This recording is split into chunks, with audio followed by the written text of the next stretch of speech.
Come spell weavers, reavers, rogues, and men-at-arms, and answer the call of adventure. Pick up your sword, your axe, your spellbook, your bow, your rulebook, and your dice, and join the forces of good in their eternal fight against vile monsters, conspiring min-maxers, horny bards, and blood-soaked murder hobos. Discover the treasure trove of role-playing games here on Rollin Bones. My name is Ryan Howard, and I shall be your guide.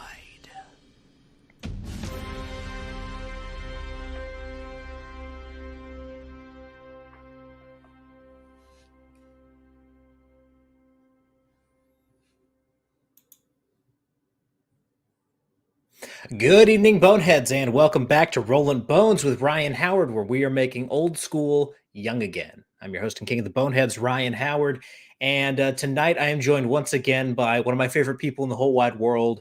You guys know him and love him. He's the Netherlands' #1 sex symbol. Ladies and gentlemen, Viktor Gorchev will be here with us tonight. I'm looking forward to it. He's got a great campaign up right now on Kickstarter with 11 days to go. Modern Necessities, Modern Setting Rules for Old School Essentials. I'm going to drop the link here in chat right now, and I'll go ahead and share the campaign with you guys on the screen. Let me go ahead and bring this up here. Because I like Vic's killing it on this one. This is the biggest campaign that he's done so far. We are at $9,440 in USD. We've blown his goal out of the water.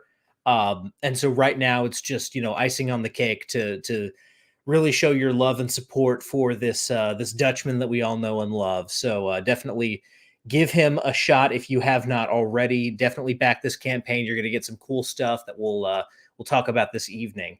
And of course, I would be remiss to not remind everyone that my campaign is also ongoing. We are currently at $4,722. We're fully funded.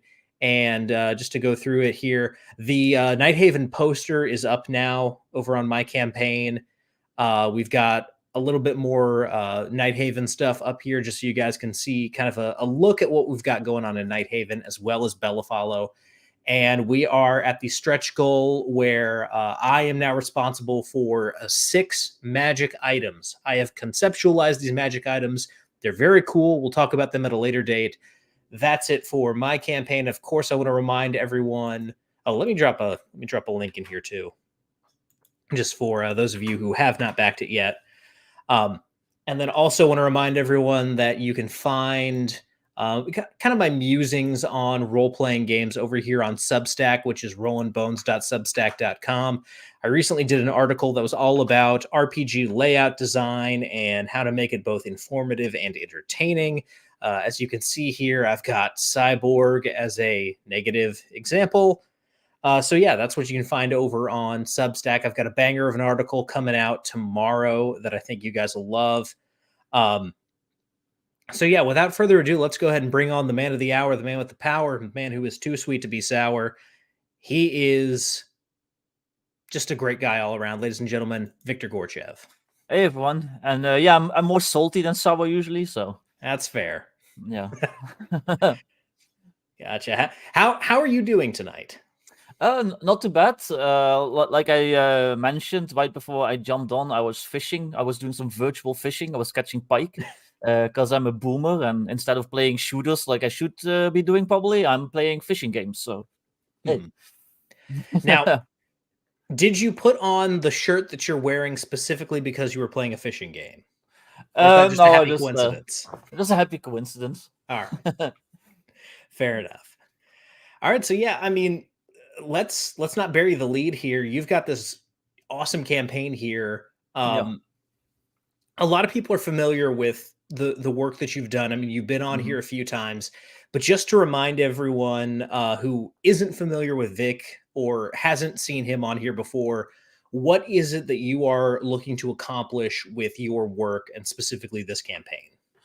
So in general, what I'm kind of looking to accomplish is bring back that kind of like urban fantasy stuff that was really popular in like the late 90s, early 2000s with like D20 Modern, Shadowrun to a degree. I'll lump that in there, even though it's cyberpunk, but it still had some of those same elements. And that was kind of like my tabletop childhood, so to speak. That's the kind of stuff I grew up on, so to speak, and I was always really into it. And in my opinion, it's kind of fallen by the wayside, and I want to bring it back. And if at the same time I can be one of the front runners of this new movement to bring that back, I mean that's just cool, I guess. Other than that, old school or modern necessities. It's for old school essentials.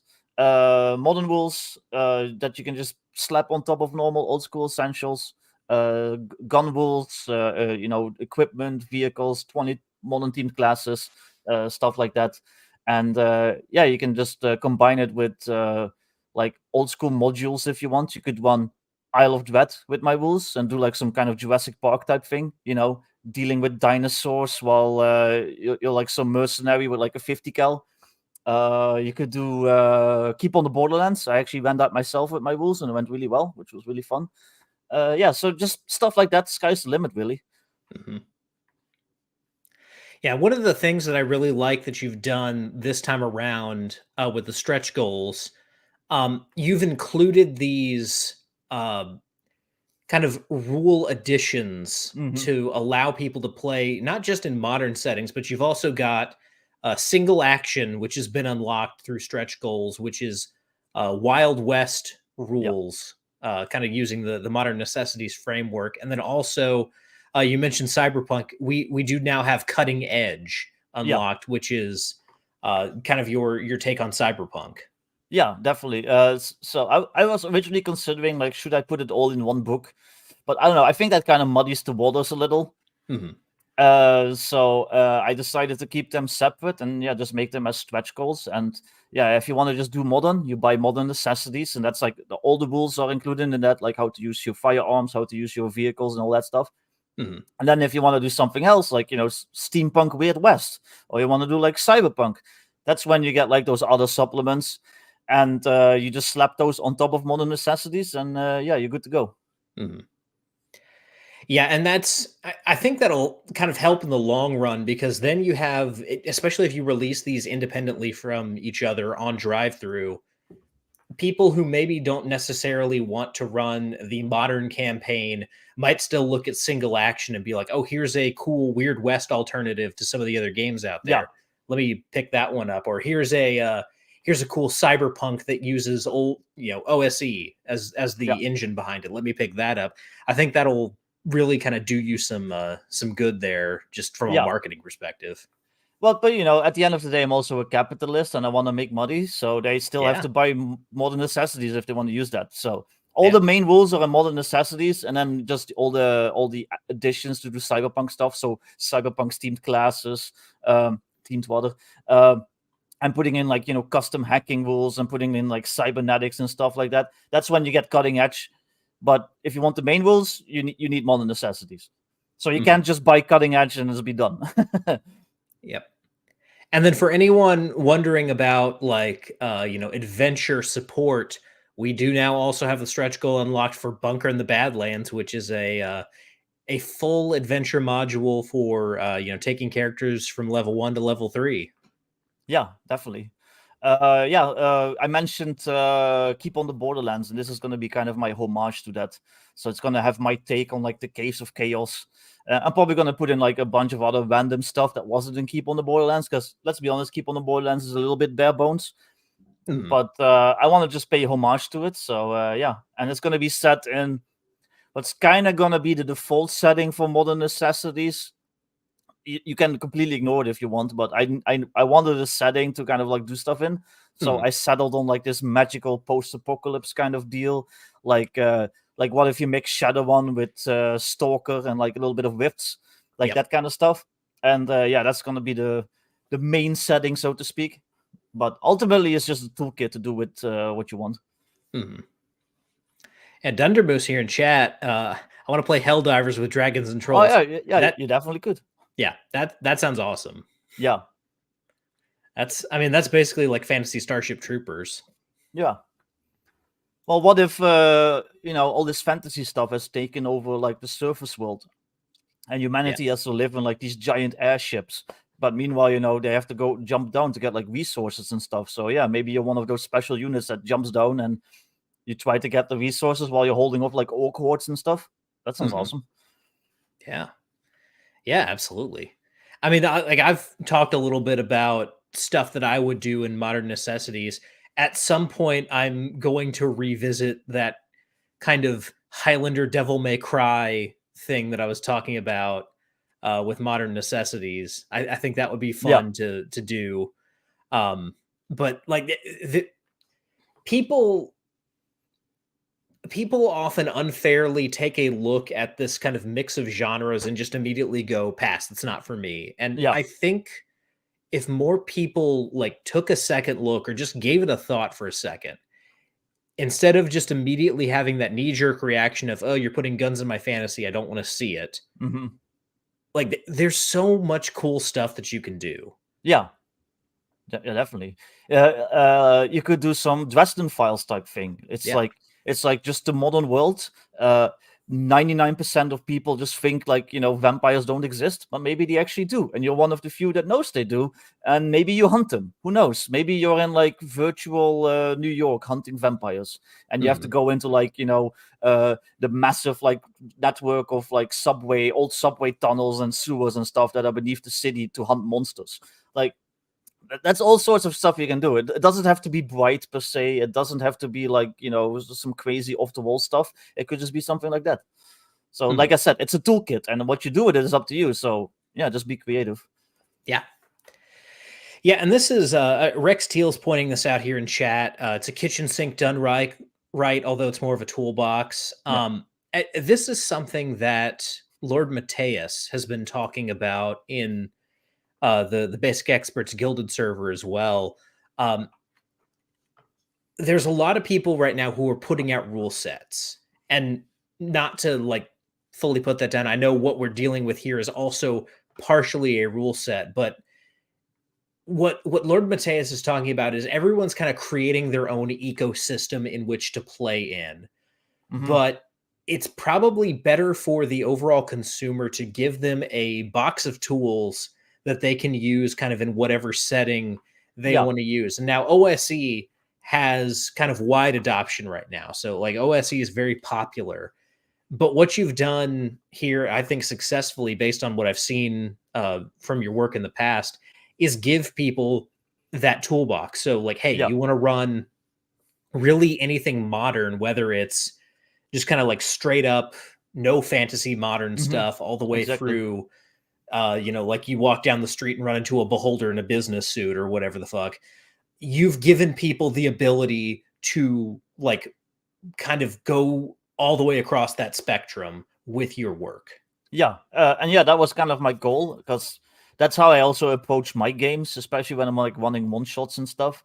Like I have like severe creative, ADHD when it comes to like my interests. So one day I might want to do that Western Files thing. The next day I might want to be on like Dinosaur Island, and then the next I might want to just do like some straight up like Call of Duty stuff without any fantasy elements. So that's how I set out to make Modern Necessities. So yeah.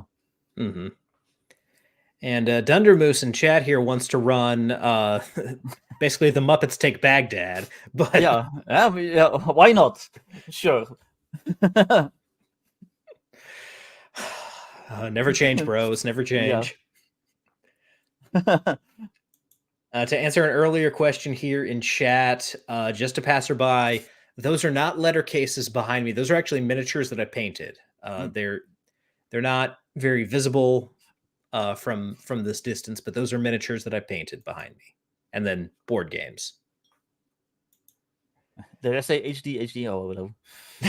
I'm dumb in Dutch. You'll have to forgive me. Hi Dutch, hella Dublin.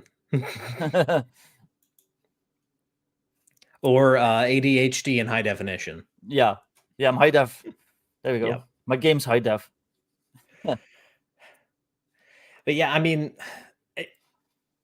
again, like hats off to the artists that you use. I know we've talked about several of the artists that you use in the past. I'm going to bring up the campaign here in just a second. Just got to scroll up to the top again. There's some great pieces here that really kind of, I think, sell people on just the like the ecosystem that you have. So like just this cover, the like modern soldier orc, and then the dark elf with the karambit. That like that right there, that's a cool dichotomy. The John Wick elf. Yep. Yeah. So that kind of implies like you can do like a military campaign, or you can do like that more like, you know, John Wickish type stuff. And then to the goofball that was asking if that was a wedding ring, it's very clearly a karambit. Yeah. You moron. Yeah, that guy was a jerk. But then like this piece here as well, this like goblin gangster, that's friggin' cool. I love that stuff. Yeah, that just brings to mind, like, you know, the Sopranos, but what if, you know, the goblins or orcs or whatever, or hobgoblins or bugbears, like, you know, whatever. Who did this piece? That's an artist called Nolan Collins. He's a friend of Adam Black. You might know Adam Black, right? He's on the Guilded server and stuff. So Adam Black used to do art for me, but he kind of like semi-retired, and I don't think he was really feeling the whole modern thing. So he was like, he kind of like dipped out, but he was like, but I know an artist who is really good at that stuff. I'll give you his contact information. So yeah, I just emailed him, and he jumped right on the chance to do some cool like urban fantasy type stuff. And yeah. Yeah, this art very much reminds me of Steve Dillon, the guy who did a whole bunch of like early 2000s and late 90s Punisher stuff. Yeah, I know what you mean. Yeah. And there's also like there's a little bit staying on that same subject of late 90s Punisher. There's also a little bit of Tim Bradstreet. Yeah, I was about to say, like, I would love some Tim Bradstreet art as well, but yeah. I've tried to get him on the show before. I have not ever heard back from him. Yeah, I love Tim Bradstreet. I have, you know, to completely change the subject, I have like a Badlands card game, and a lot of the art in that is Tim Bradstreet. Yep. Yeah, that early Deadlands stuff that, you know, so like Tim Bradstreet did some, and then Brahm actually did some for the like very first edition of Deadlands. That's all like solid gold. That's some Kino right there. Agreed. Especially well, now I'm just thinking of Steve Dillon because he did Preacher as well, and Preacher had the whole Saint of Killers arc going on. So that like he'd have made some good Western art too. Yeah, and you know, to put it back on Modern Necessities, you could definitely want something like Preacher if you want. Like if I like dealing with demons and angels and like you know, crazy like secret societies and stuff. But no, you've got yourself a really good campaign here. I've been over the moon to watch how your campaigns have grown. I'm like, when I launched my campaign, you said like you reminded me that when you launched your first campaign, like it was a slog, and there was concern kind of within yourself of whether or not you'd get funded. But now like seeing this one was funded in 24 hours. Yeah, definitely. The first one was like literally funded like last minute, like the last couple hours, I think. So that was like nail biting. And yeah, this one funded in 24 hours. So yeah, it was like really awesome. And then Dunder Moose again here has a question. How does this version compare to the last version? So okay, admittedly, the last version I wrote in like 3 weeks, because this was like right after the OGL thing, and it kind of like pulled the rug out from under me because I was like focusing on that 5e modern stuff and like all these plans for it. I was like planning all these expansions and supplements, and then the OGL thing happened like literally a couple of weeks after my Kickstarter ended. So it made the future of that like really uncertain if I could even like keep using 5e at all. So I was like, well, what's the next, like, you know, what's the next like big game out there? And it's like, well, Old School Essentials is really big. I had already kind of like tried my hand at like OSR modern stuff with Simple Modernity, which became like a copper seller. So I knew people, were interested in that stuff. So kind of to test the waters a little bit more, I ended up burning the midnight oil, so to speak, for like 3 weeks. I wrote the first Modern Necessities, put it out there. It ended up becoming a silver seller. It apparently has gotten me fans because I was seeing people on Facebook post earlier. It's like, oh, I can't wait to see what the Scrying Dutchman is going to do next. I'm like, wait, when did this happen? But yeah, like, so people liked it. So I was like, you know what? I'm just going to focus on that. And since I wrote it in 3 weeks, it's a little bit rough around the edges. I messed up some stuff. I missed some stuff. I could have done better in some areas. So this is basically like, this is almost like the second edition, basically. Yeah. So it's going to be expanded. It's going to be more polished. It's going to, I'm going to try to not mess up mechanics.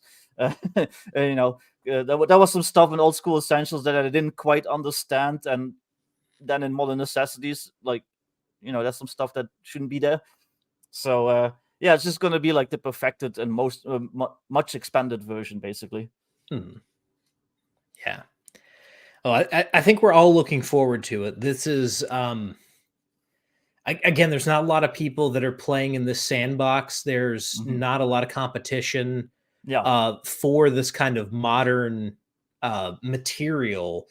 No. So I think providing, like, out of the gate, a very high quality product, this is going to be great. Like, a lot of people are going to pick up on this, I think, especially going from copper seller to silver seller. I hope this gets to like Electrum or beyond seller. This thing is great. I would love a gold someday. Yeah, definitely. Yeah.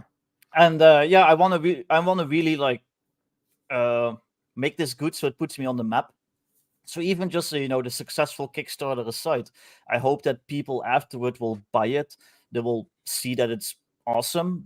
Word will spread, and then maybe once I do my next Kickstarter for like another like supplement or adventure or whatever, like it'll be even bigger. Who knows? But yeah.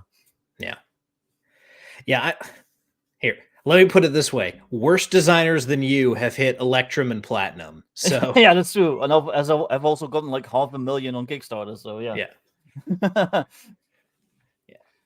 Now, to switch the subject entirely, what are your thoughts on tents and role-playing games? Bring them or you die in the rain. I don't know. Well, we talked about it a little bit before the stream started. So, okay, if I'm playing with newbies and they forget to bring like important equipment, even though they know that we're gonna do like a survival hex crawl or something, and they didn't bring a tent, but they're new to RPGs or they're just dummies, my dumb fat friends that don't know any better. I'm like, okay, you can have a tent. We'll hand wave it. You have a tent. But in this whole online discussion that's happening, the expectation should be that you're talking to like veteran gamers, and so it's kind of silly, like that they're like, whatever. Just who cares about tents? Yeah, there's all of this kicked off yesterday.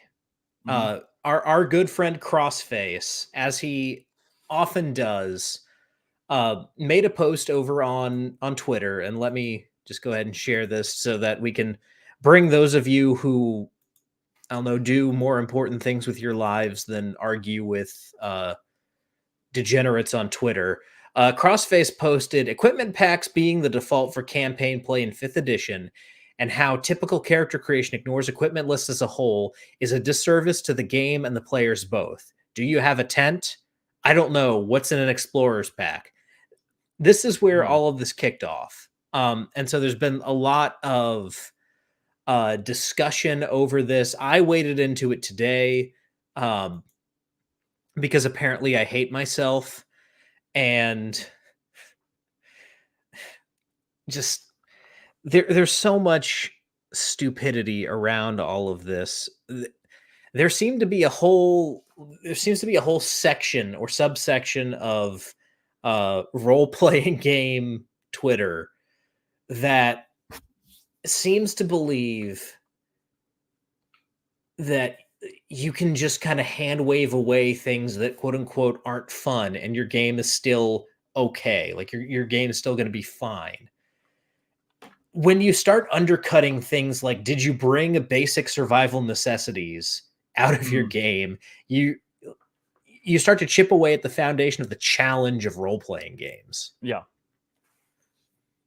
Like, honestly, and I made this point on my own Twitter and ended up starting multiple slogs of just complete nonsense over this. You're just a hop, skip, and a jump away from going, okay, my character is so hyper competent at survival. They've always got what they needed. A scout is trustworthy, loyal, helpful, friendly, courteous, obedient, cheerful, thrifty, brave, clean, and reverent. That kind of stuff.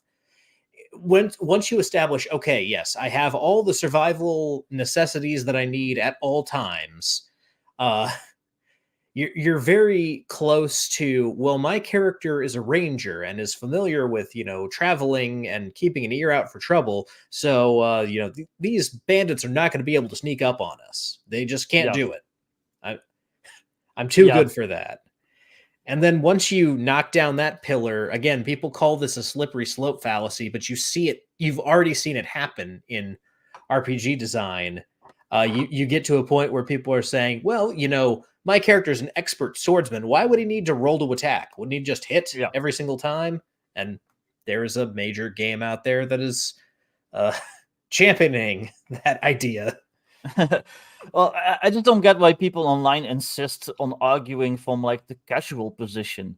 And like, I get it. I've won games and I've been in games that are very casual, and it's like, we're not even really tracking rations and stuff like that. But I'm not interested in talking about really those on Twitter. If I'm discussing tabletop games on Twitter, I want to discuss them. Rules is written. I want to have like a bit more of an in-depth discussion, basically. But then people will jump in and it's like, yeah, who gives a shit? Just rule of cool. It's like, well, no, I'm not interested in that. I want to discuss the rules and like implications of not like bringing a tent, because unlike what people say in 5th edition, there actually are like wilderness survival rules. There's like effects of weather on your character, like all this stuff, and that's the discussion I'm interested in. It's like because you mentioned before the stream, you mentioned armor, like armed assault. Okay, so people on Twitter are like discussing armed assault. They're discussing like, what kind of ammunition should I bring for like this exact situation? What kind of ammunition should I use for like CQC and stuff like that? And then I jump in and it's like, lol, whatever. Just bring whatever ammunition, dummy. Who cares?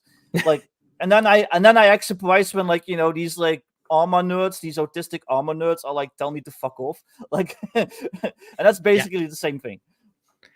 Yeah, like. People don't seem to realize what kind of games these games are. Yeah. Like, yes, you can play that like Professor Dungeon Master style of game where everything's hand waved, everything's abstracted away, and it's just we're gonna cut straight to the action. This is all gonna be, what's fun, what's whatever about the game. You can play that way, but so many people get burnt playing that way. They're just like, it's not fun. There's no challenge. Yeah, exactly. But once you introduce these ideas, and they don't have to be complicated, Arma can be kind of a crunchy video game experience. You don't even necessarily have to go that complicated to make something like this matter. It's just a matter of, even if you do use equipment packs, even though Crossface was kind of lamenting their existence, did you bring the cold weather survival equipment pack? No. Well, you're going to be in for a rough time because we're going up that mountain over there. That's where the dungeon is up at the top of that snowy mountain. So, even, you didn't bring your cold weather gear. Have fun. Yeah, exactly. Oh, well. So, I don't know. There's, and this is something that I posted about today, and this ties into a lot of the other kind of discourse that's been going on. Maybe before I get to that post, we didn't talk about this beforehand. The wheelchair discourse is back. Mm-hmm. I've been ignoring it because it's stupid. It is. Like, I don't enjoy it. Yeah, the combat wheelchairs in role-playing games, and this all came up around when Daggerheart released, I guess it's quick start rules, or I don't know, whatever you call whatever it was they released for Daggerheart, and they had an entire section of the credits dedicated to, here's the guy who I guess threatened us until we put the combat wheelchair in the game. Yeah. All of the existence of the combat wheelchair in a fantasy environment, you have so many options. If you have a magical conveyance for your crippled character, you could have spider legs, you could have a flying carpet, you could hire 4 well-trained mercenaries to carry you around on a palanquin. Yeah. I was talking about this in the Gilded server. I was told a legend when I took Kung Fu. I was told a legend by my Sifu that the man who taught his Sifu was carried around on a palanquin by 4 of his students who were always armed. And one day while they were carrying him, they were attacked by a rival school. And so they got into a fight while holding this Kung Fu master on his palanquin, and they didn't drop him. Now, this could all be complete bullshit, and it probably is, but that's a cool story. No, I agree. I'm not a big fan of. I'm not a big fan of the whole wheelchair thing. It's virtue signaling at the end of the day. Yeah. And I'm actually disabled in real life. Like, I'm like legally disabled. So, but even then, I'm apparently not allowed to talk about it. But yeah, no, there's like you said, there's other avenues to play like disabled characters. I've played like blind characters. I've played like, the Zatoichi, the blind fury, like Wodka Howard type. But I had to take feats. I had to take like blind fighting, like all that stuff to like overcome some of the limitations. But some of the other limitations still remained. But that was like half the fun of playing a character like that, like dealing with those limitations. But then you see the combat wheelchair, and the character that's using it is better at fighting and anything than like the person outside of the wheelchair. They have like all these advantages and bonuses and stuff like that. It's just silly. Yeah. And that's what it comes down to. That's why it's a wheelchair. It's a wheelchair because in our world, it's a wheelchair, and it's a way of signaling that someone has been included, even though Maliki makes a point here. You can have your mind magically put into a warforged. You can literally be a fantasy cyborg if you wanted to. Yeah. But all of this kind of comes around to this point that I made today. And I was thinking about it in terms of the movie Demolition Man. The scene in Demolition Man where they go back to Huxley's apartment and she goes, "Do you want to have sex?" And then brings out the helmets. Yeah. And they just sit there across from each other with these weird helmets on. Yeah, I know what you mean. Like, that to me represents the way people play role-playing games now. They don't actually play the game. They pretend that they play the game.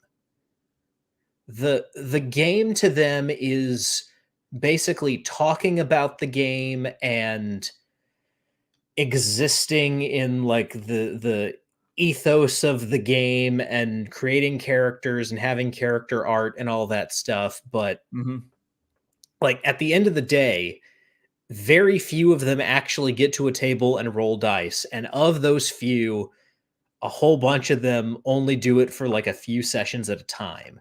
So like this whole discourse, this whole kind of RPG ethos that we live in now is built around people who have never actually interfaced with the game.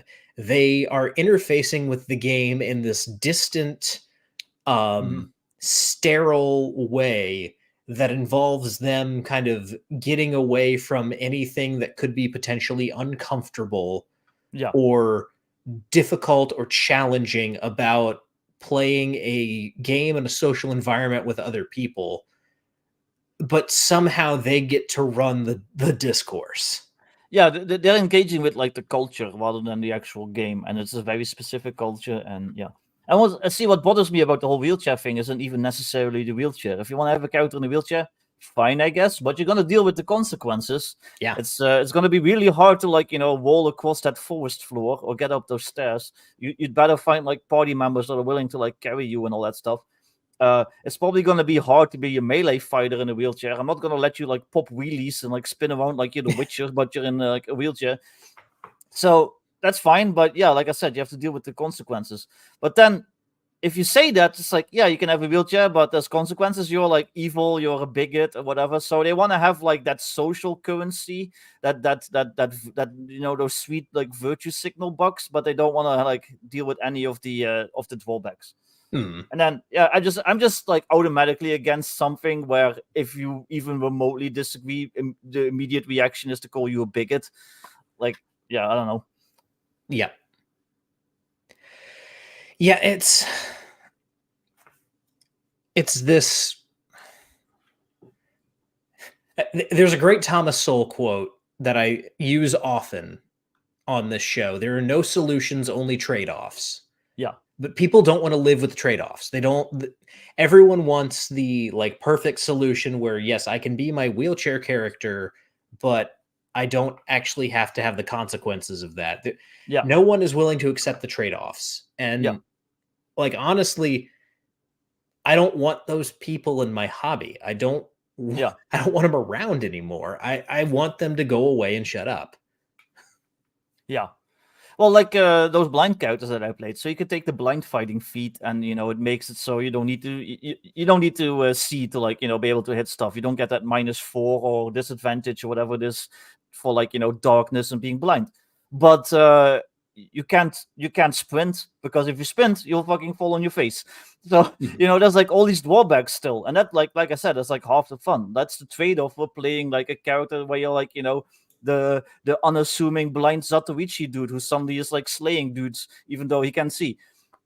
Yeah, and that's the kind of characters I like. I've played plenty of disabled characters. I've played mute characters. I've played deaf characters. I've played characters with like arms missing, with legs missing and stuff. But if there's a drawback, I dealt with that drawback. And like I said, that's half the fun of role playing like that. Yeah, and if I think one of the best games that has kind of situations where you can end up with disabilities that you have to deal with is Traveler. Yeah. The way that Traveler does its character creation, where you can, go for that extra tour, but you end up losing your arm or something like that. Yeah. That's a cool way to incorporate kind of these characters with disabilities where you do have to suffer a little bit of a penalty, but there's some kind of bonus that comes along with it. One of my favorite movies, and I don't know if you've seen this movie. I'm pretty sure you have. Just it's right up your alley if you haven't. The Book of Eli with Denzel Washington. Yeah. Spoilers for a 15-year-old movie at this point, I'm pretty sure. Yeah. At the end of the movie, it's revealed that Eli is blind and has been blind the whole time. Yeah. And like he kicks a lot of ass in that movie, but by the end of the movie, the blindness kind of catches up with him, and you run into a situation where, oh yeah, he can't overcome this anymore. He's run out of tricks in his bag, and now like it's gotten serious. Yeah, exactly. Stuff like that's cool. That's that's playing at a different level, because you've taken on to use Savage Worlds parlance. I know we've Malachi's in chat here, and he is a Savage Worlds enjoyer as much as I am. The edges and hindrances where you can take on things that make your character a little weaker or make them suffer in certain aspects, but then you can also take on edges that make you a little bit better at something. That's the way to handle this. Yeah. Like, and it's obvious, and it's been obvious for a long time, but no one wants to hear it or wants to deal with it because they don't actually want to play the game. They want to signal that they're being good people while pretending to play the game, I guess. Yeah, well, those edges and like the penalties thing, that's part of like a lot of games actually. Savage Worlds has that. Twistat had that back in the day that I used to play. I'm pretty sure Shadow One has it. I can't really remember, but I'm pretty sure Shadow One has like a similar system where you can take like drawbacks and it gives you more points to put into the benefits. And a drawback could be pretty severe. Excuse me, but. Yeah, that games used to incorporate that, where you could have like a disability, and you had to roleplay the disability at the very least. It might not give you like mechanical disadvantages per se, but you were forced to roleplay them, and then you got some sort of benefit. And then I was thinking like Dragonlance, like Wasteland. Wasteland is very sickly. He's like this sickly dude, but he's also like eventually one of the most powerful magic users in that world, if not the most powerful. And but he still was like physically frail. Like, he couldn't do everything physically. Like in game terms, he maybe had like, 5 strength or something, and then like, 6 dex if he was lucky, and then, like 2 con, like something like that. But then, his intelligence is like, 27, and he can cast all these crazy spells. And those characters to me are like way more fun than just I'm disabled, but my combat wheelchair is like has all these bonuses, and it actually makes me better than the able-bodied fighter. Like, no, that's just silly. Yeah. I don't. There's this. I feel like I've said the same thing like 5 different times, but I don't know. So, some people I feel like just need to hear it 5 different times, but there's this sense of you want to start the game already powerful, or you've already overcome the disability, even though like the point, like the narrative point of having a character with a disability to overcome is to show them overcoming it. And they just want to skip to the end part. They don't want to see how Oracle went from bleeding out, lying on the floor of her apartment after the Joker shot her through the spine, to learning how to deal with the chair and becoming Oracle. They just want to cut to it. Well, like the blind character, like example, couldn't think of the word example. So you usually need like a feat or something to like overcome that. Like, well, if you're level 1, you might not get a feat immediately. So you might be playing that character up until like level 3, 4, until you get your first feat, just completely gimped. But that's the trade-off. Like, once you get to like level 3, 4, and you can take that blind fighting ability, and you can finally be like, Vodka Hauer in Blind Fury, then you feel like really awesome about it, because you managed to survive this whole time to actually get to this point. But Malachi has posted Raceland stats here. This is some special Snowflake character bullshit. Like, those stats do not represent how he like is. Raceland doesn't have a single negative. Are you kidding me? Yeah, that does not at all portray how he's or reflect how he's actually portrayed. He should be at like a con 8, a strength 6. Dexterity should not be a 16. No. This is a stat array where I would like make someone roll it again in front of me if I saw this. Like, come on now. Stupid 2nd edition. Yeah, those stats do not reflect the actual reality, in my opinion. Yeah. That looks like stats that they just put in so those characters didn't feel too gimped. Yeah. Well, and that's like, this is kind of the problem when you look at those even original like TSR adventures where they put in like the characters from the novels. Like, their stats are impossible. Yeah. Because they're like, you're trying to stat a fictional character, and fictional characters don't have to be so specialized as RPG characters. Yeah. So like Dritz, I don't think has a single stat that would give him a bonus less than +2. Yeah. In anything. Well, the funny thing is, if you, like, you take Twist and he's like, oh, he's a level 6 fighter and a level 5 ranger and, like, a level whatever, like 2 barbarian, because he did spend the time as a barbarian. And it's like, okay, if I make that similar character and I try to do all the stuff that he does in the books, I will die immediately. Yeah. Like, no matter the stats, I will just horribly die. But then, in the book, he's like doing all this awesome shit. He's fighting dragons. He's fighting like the best assassin in the Forgotten Realms. Like all this stuff. So yeah, the stats don't always reflect like what they portray in the stories. Mm-hmm. And that's like Calvinoni here points out that the writing takes liberties, and this is kind of the problem that I have in retrospect looking at TSR setting material, is because they were so focused on kind of creating these fantasy novels, because the fantasy novels did very well for them. Mm-hmm. You've got these settings that it's railroads connected together, and you've got these kind of special snowflake characters that can't really be messed with, and even if you like roll up your own characters and use them, you're not going to hold a candle to the book characters. If your party runs across Dritz Duerden, he's going to mop the floor with you, and so you might as well just play as Dritz and Wolfgar and Caddy Bree instead of bringing your own characters. Yeah.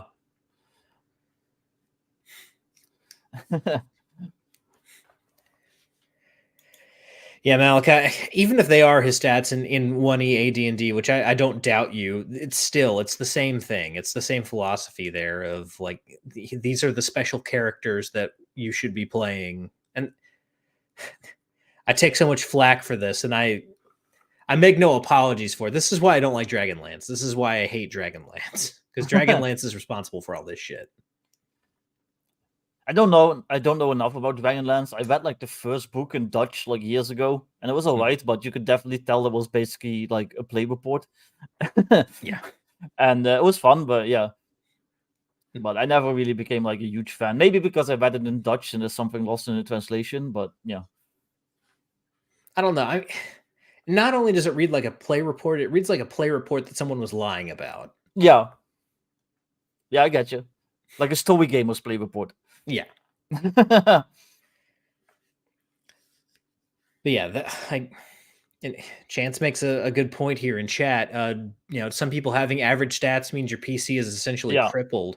Yeah. This is kind of like, this is 5e brain that makes people think this way, where if you don't have multiple +3s and like even more +2s and stuff like that, you have a character that's a non-starter. Yeah.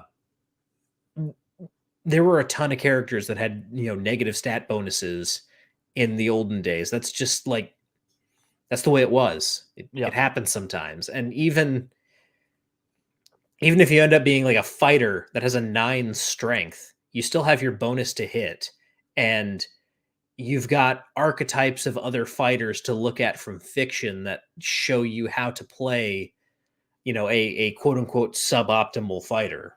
Yeah. Well, speaking of like disabled characters and stories, Farfd, I can never pronounce his dumb name, Farfd. Like he's missing his hand eventually. Yeah, and he deals with his hand. Yeah, Farfd. Yeah. And then the Mauser, he has a disability. He's a manlet. Yeah. He's a poncho goblin. Oh, I hope he hears that. Yeah. But yeah, even like there's the question of whether or not Elric is like, if he's a fighter, dude's got a terrible con score. Yeah, probably not very strong either. Yeah, maybe the sword like gives him like a bonus, I guess, but yeah. Mm-hmm. Yeah, but Jonathan Frost here, optimization is a disease, and it's optimization is just kind of a symptom of the larger thing that we've been talking about, where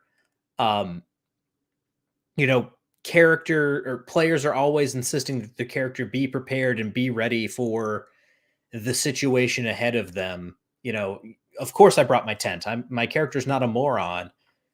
When you allow that to happen at the table, you miss out on the potential adventure of, okay, you don't have a tent. There's a snowstorm. You're going to have to find shelter. Here's a cave. Oh, there's something in the cave. Yeah.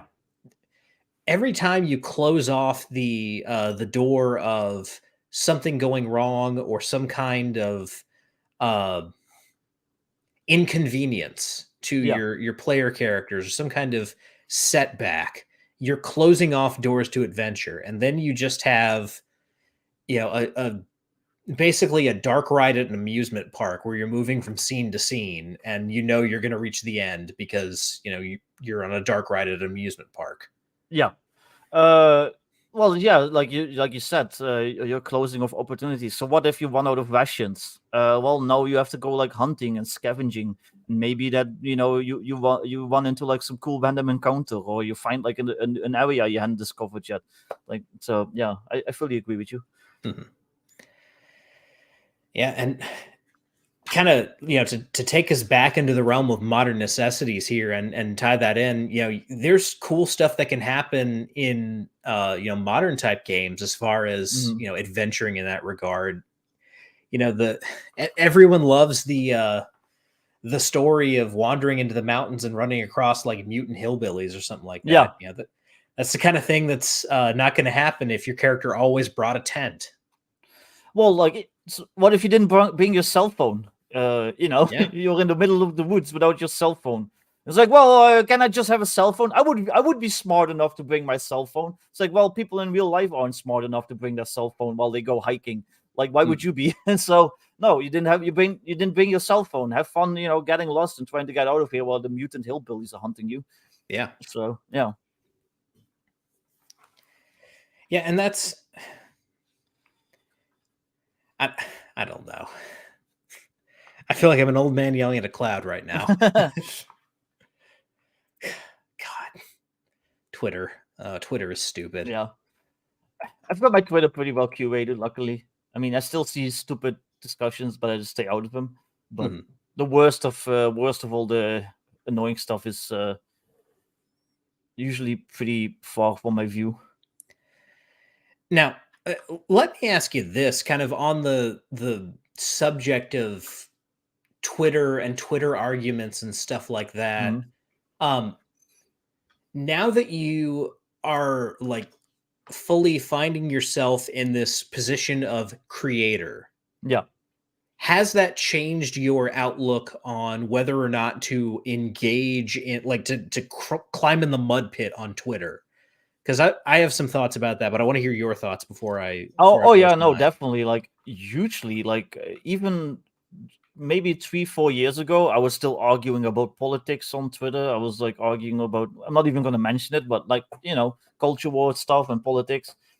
And then I made the conscious decision when I started like publishing stuff to like stop that.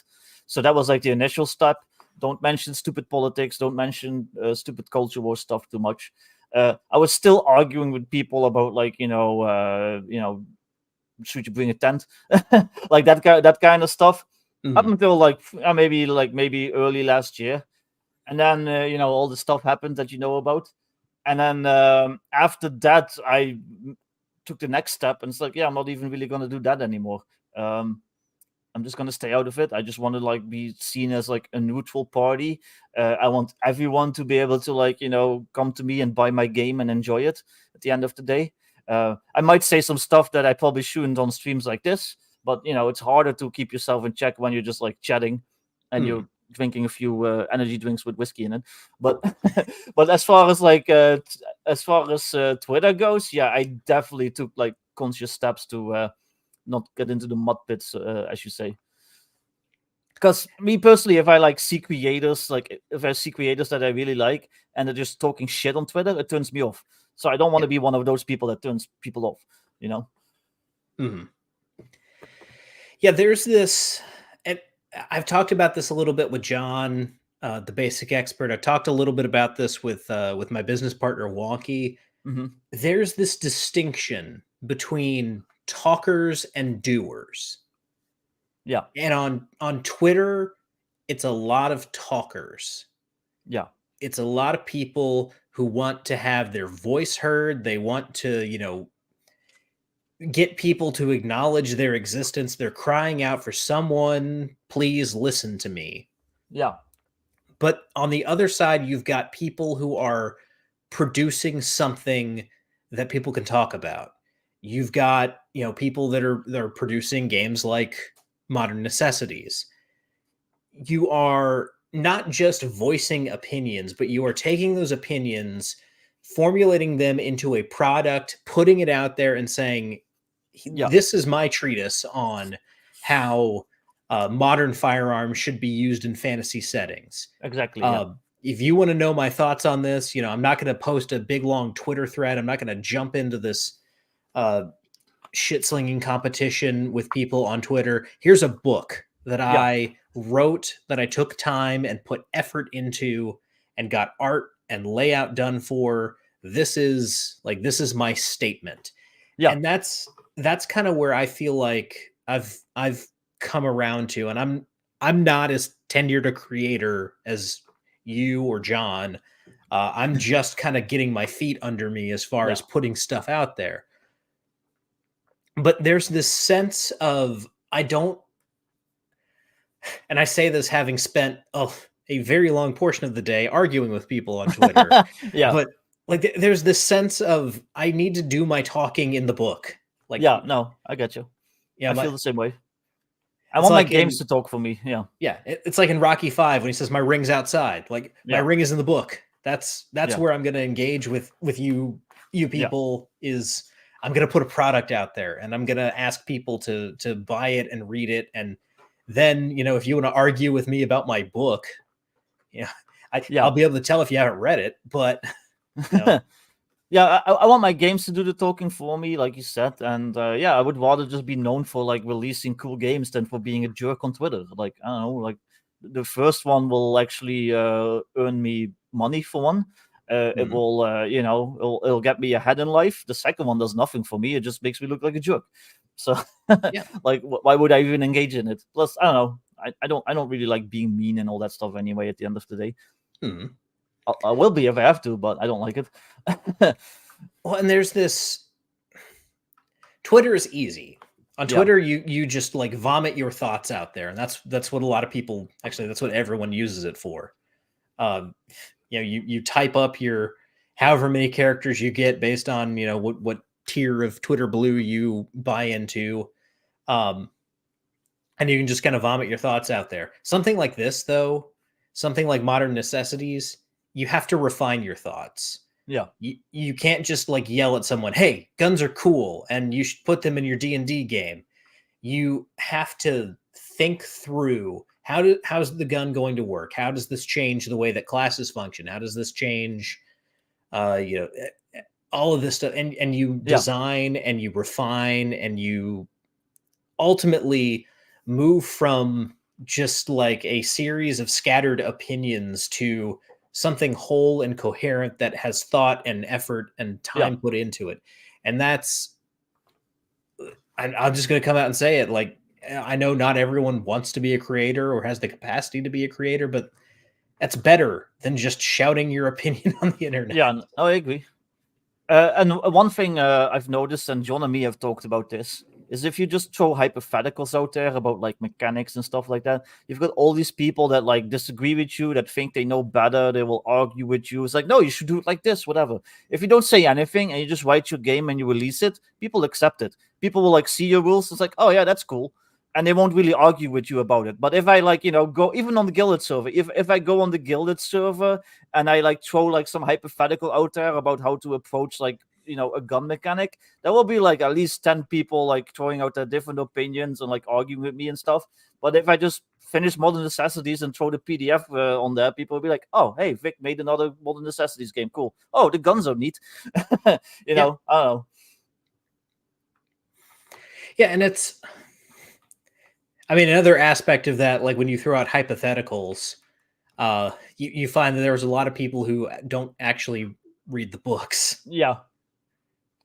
They're like, you know, this should work like this. And then someone, some learned man like Crossface will be like, actually, yeah, it works completely different from that, and it's already in the game that you say you play. Yeah. So, well, people will also like hyper focus on like one element of your system. Like, say, you know, I'm doing guns a certain way. I'm doing like the damage a certain way, and people will like focus on that. It's like, well, that's not enough damage for a gun. But what they don't know is that it's tied into like 4 other mechanics that does up the damage or does like something special that makes the gun like extra lethal and stuff. Like, you know, as a creator, you're looking at the whole picture of your game. If you just throw stuff out there, people will just be like, they will just nitpick. You know what I mean? yeah. Yeah. Yeah, I mean, I think you're going about it in the right way. Yeah. Authoritative News Network here, gate kept and curated. That's kind of the way to move forward with all this stuff. It's like, again, there's so much noise out there. There's so much. I'm going to butcher the Shakespeare quote. Sound and fury, shouted by an idiot, signifying nothing, is the butchered way of putting it. But yeah, just finding the people whose opinions matter to you and are going to make your, you know, make your ideas better and help you refine them. You know, that's those are the voices to seek out, and that's one of the reasons why I love the Gilded server so much, and why I've been glad to hang out with you guys and get to know all you a little bit better. Is that's what it is there. It's a crucible in there. It's great. Well, I like it because I can talk all the shit I want that I can't on Twitter, and like nobody will mind. I can be as rude and as spicy as I want on there, especially in the admin channel. Yes, that only a few people can see. But then on Twitter, I'm like, oh, Vic's so nice. But I took example out of creators that I like writers and stuff like that. And like I said, if I like a writer and I go to their Twitter and it's all just like railing about politics and culture war stuff, it turns me off. If I go to a writer and they're just talking about how cool their book is, and they're talking about like their settings, and they're talking about like writing tips, and maybe, you know, the occasional like joke and stuff like that, I like those people way more. So I'm like, well, I'm just gonna style myself after those people. I want to be one of those creators that people will go to hit my Twitter and be like, oh, Vic's such a fun guy. Let's see what's he's posting today about Modern Necessities, or maybe he has like a funny shit post. You know, that's all I want. Yeah. So yeah, there's nothing worse than, I think you actually posted the meme of when you go to a writer who you like's Twitter page, and it was like someone making a face or something like that. It's yeah. Yeah, no, that's happened to me so many times. Yeah. Mm-hmm. It's like, oh, I really like your books, but you're such an asshole. There we go. Chance, thank you. Life is but a walking shadow, a poor player that struts and frets his hour upon the stage, and then is heard no more. It is a tale told by an idiot, full of sound and fury, signifying nothing. Yeah. There we go. Yeah. Yep, Heavy Turtledorf, exactly. That's literally who I was thinking of when I said that too. Yeah, because I love Turtledorf's books, and then on Twitter it's like, oof, shut up, old man. Yeah. I mean, even and I don't see a whole lot of it. I think he's actually pretty smart about it, but like when Jim Butcher kind of speaks up on cultural issues, I'm just like, quit it. Yeah, right. Well, even Larry Correa sometimes. I'm like, fucking cool it, Larry. Come on, like. Yeah, I love Larry Correa to death. I love his books, but you know, sometimes I'm just like, you don't have to argue with every single chud on Facebook, Larry. I actually got him to shut up once because he was like arguing with somebody, and I was like, Larry, that guy's a Melvin. And he was like, you're right. And he just stopped. So yeah, I mean, you have to wonder, like, how many of these guys, how many delayed books are a result of I couldn't put Twitter down? You mean Patrick Rothfuss is ook weer? Yes. Yeah. Yeah, basically. Spoonie syndrome. Yeah. Oh God. Well, I hope you guys aren't tired of Vic and I talking, because not only are we going to be doing this tonight, but tomorrow night at 6 p.m. Central, 7 p.m. Eastern Time, we're going to be doing this again. And then even better, the Wonky is going to be joining us over on Diversity and Dragons channel. So it's going to be nothing but fire and fury. It's going to be a great show. I'm looking forward to it. Yep. Yeah, I asked if he had like a spot for me, and he was like, "Yeah, you want to come on with YN and Co?" And then I asked you just to be sure, because I don't want to step on toes. And yeah, that's going to be a blast. And once again, just to remind everyone, let's see how we've done during the conversation. See if we've got any more. Oh, I lost the backer. So what? I lost like 29 euros, and then I gained 9 euros. So I didn't really get ahead. Last few days have been kind of rough on my Kickstarter. It's a lot of gaining ground and then immediately losing it again. But apparently that's normal. Rob from Pulp Hummock Press, who's doing Gods of Forbidden North, the second book, he was telling me the same thing. Except, he's at 91,000. I'm at 9,000. So there's a bit of a difference, but yeah. It's a different perspective. Yeah. But he's probably seeing more cancellations, though. He's probably seeing like dozens at a time. So, I mean, that's probably hurts. Yeah, that's one of those things. Like, Wonky and I have been very lucky with cancellations in our campaign. We haven't had any so far. I mean, got lots of wooden things around me that I can knock on here. But something like that would be devastating for us, especially like, at the number of backers we've got. That could be the difference between like a stretch goal or something. Yeah, like exactly. That, so, well, for me at this point, kind of is too. Like I'm like hovering. I'm about like 1,400 away from like the next stretch goal, and I could have probably at least like, if all those people hadn't canceled the last few days, I would have probably at least had like 500-600 more now. But whatever. What can you do? Apparently, it's normal. Even big Kickstarter people say that every time somebody cancels, it stinks. So like, I try not to worry about it too much. Like, at least I'm not alone. If it was just my campaign that people are like canceling, then yeah. But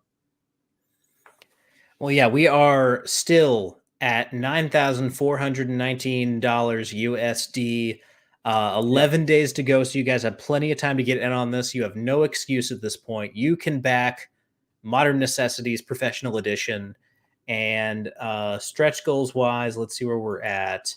The next one to accomplish is the colored highlight version with additional colored art versions of all the books. So that's the next stretch goal. We are, I want to see 15,000 euros, guys. I want to see the omnibus. That'll be cool. Let's do it. Yeah, the omnibus would be nice, because not everyone wants to buy the separate book, I guess. So, yeah. So that's where we're at with Vic's campaign. Share this around, guys. This is fully funded. You're going to get your hands on it. Vic is very good about getting stuff out in a timely manner. This is a good investment of your Kickstarter dollars. There's lots of games out there that people have backed. You're not going to see it for years. Like, face it, you're not going to see it for years. This is one that you're going to see. Yeah. People that know me and that know my work ethic know that if I set my mind to something and I knuckle down on it, I work really quickly. Like I said, the original Modern Necessities, which was like 96 pages, I wrote in 3 weeks.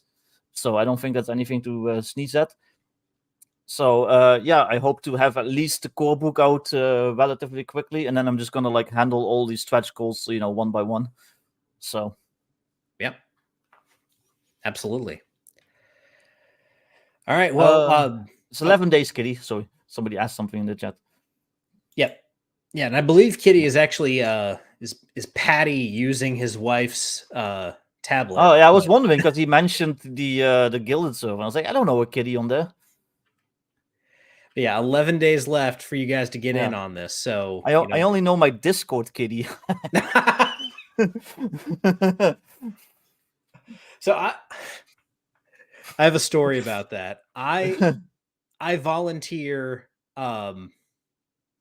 I volunteer with my church's youth group, and someone was talking about Discord, and every time they bring up like technology that I use, I panic a little bit because like what if these kids find like my YouTube channel or something like that? Yeah. But they're talking about Discord, and then one of them said, "Are you their Discord kitten?" Talking about one of their friends, and I was just like, I don't want to hear anyone under the age of like 24 use that word. Don't talk about that. Stop that right now. Yeah. You're making me feel like your father. Well, I mean, you are a dad, so. Yeah, I am, but I mean, like, these kids are 14. Yeah. Yeah. All right. Well, is there anything else you want to cover tonight? Any topics we didn't get to that you want to talk about? Can't really think of anything. Yeah, back Modern Necessities. If you haven't yet, you get 4 books for a pretty reasonable price, in my opinion. If you do take the soft cover and hardcover, you do have to pay like a little bit of printing costs, but Drive to RPG is pretty reasonable with those as well. And that's why I also kept like the base cost pretty low, because I'm nice like that. I mean, we've all seen those Kickstarters where it's like like €50 for or $50 for like a PDF, and you're like, what? So, but yeah, even if you get the €9 PDF, which is like what, like a little bit over $10 maybe, you get like 4 PDFs. So, and like that goddamn Shield Maidens thing, or it was like $35 for a PDF or something like that. Like, no, come on, be reasonable. And then it's like 120 pages or whatever. Like, okay, so if it's something like Ghosts of the Wind North, where you get like 500-page, like part of like a giant mega adventure, sure, I'll pay a little bit more for that, but I'm not paying like $30 for like a 100-page PDF that's mostly art. Yeah. Cool. Well, Vic, thank you so much for coming on. It's always a pleasure to have you on the show. It's always a blast just to come on and talk about stuff like this, especially with a project like this coming down the pipe. This is awesome. I'm over the moon that you have been as successful as you've been this time around, and same. I hope that you just keep stacking wins like this.